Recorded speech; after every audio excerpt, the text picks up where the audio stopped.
Hi everyone, in this video I'll show you a super easy way to add music to your WhatsApp status.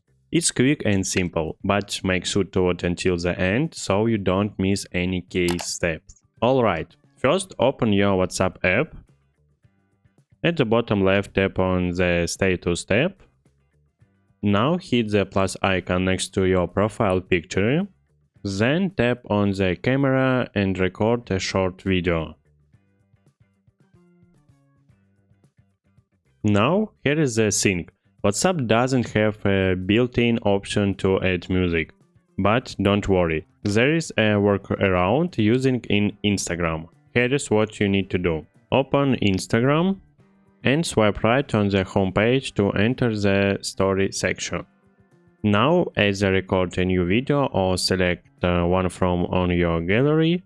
Tap done. Tap on music icon at the top and pick any songs you like. Tap done. Once you're happy with it, tap done and then save the video by clicking the three dots at the top right and select save.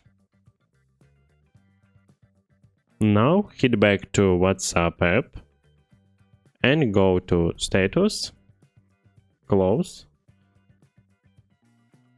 old page.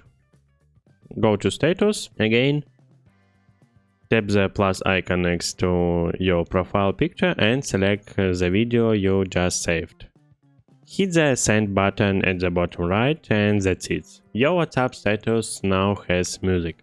That's it. If this video is helpful for you, don't forget to hit the like button.